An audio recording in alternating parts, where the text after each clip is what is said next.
So Nick, Erica, you guys are small business owners. What are some ways that you work on your business and not in your business? Yeah, this is definitely something we've had to learn and grow into. As a small business owner, you start with the vision, right? And you want to do everything. But as time goes on, you realize if you want to grow, you really need to step away from some of the things you used to be doing.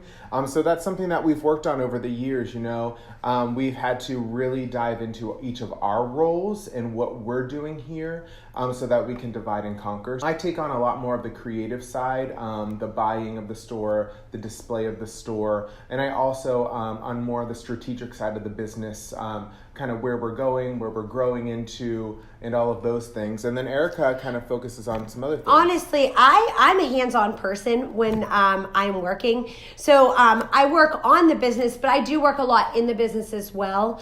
I train the employees. I work with them, showing them how to work with the customers. I do a lot of the back ends with the shipping.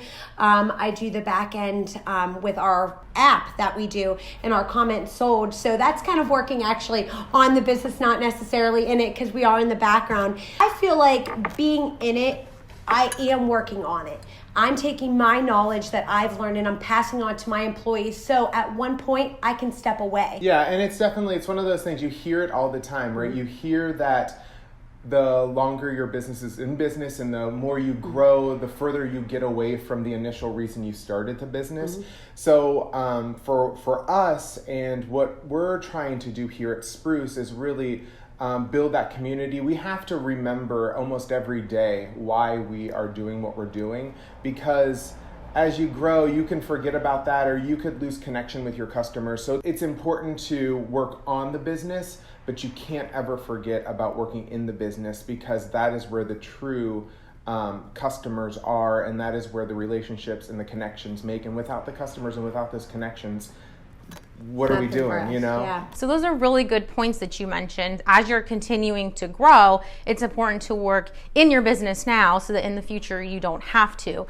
So what are some of the ways that you delegate tasks, and how do you determine who can handle those types of jobs? Let's split it up. What can you handle? What are you doing? Are you doing the orders today? I like to do the shipments when they come in. I like to do this. So we really look at our strengths and weaknesses. We look at our time that we have, because I have a family.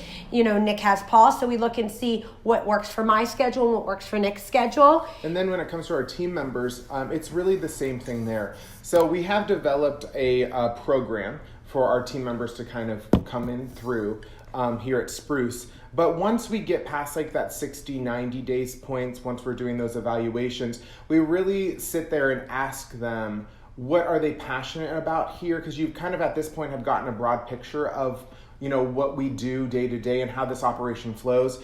So we really want people to be in a space where they are thriving and they feel like what they're good at and inherently good at, if you're a Strengths Quest individual, where they find those moments at in our organization.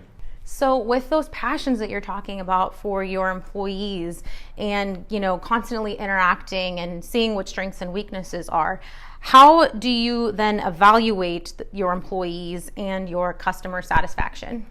We do try to, when we bring somebody on, we definitely do try to sit with them down with them within the first 30 days, talk about the performance, what's going on, what do they feel, how they feel it's going. And then we try to do that at least once a year. We chat with our girls. They let us know anytime anything is going on, which is really nice. And we do, we constantly are trying to raise our team up. We as managers can evaluate all day long, but honestly, it's the customer feedback. It's the moment when you're in the store and the customer goes, I had the best experience with Brooke the other day. That's the ultimate evaluation. That's it. Like all day long, we could talk about tasks and we can talk about job responsibilities, but those are just measures of what the standards that we have set. But ultimately, the highest standard is when a customer can feel what we are trying to accomplish. So employee feedback and customer satisfaction are really important to you both. I'm going to go shop now. So you've got great feedback from me. Thanks again for joining us, and thank you all for watching.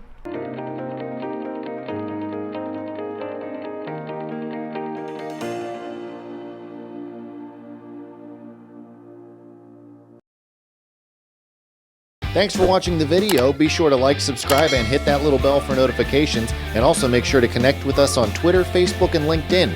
For all of your business news, visit businessjournaldaily.com. For all of your arts and entertainment news, go to afterhoursyoungstown.com.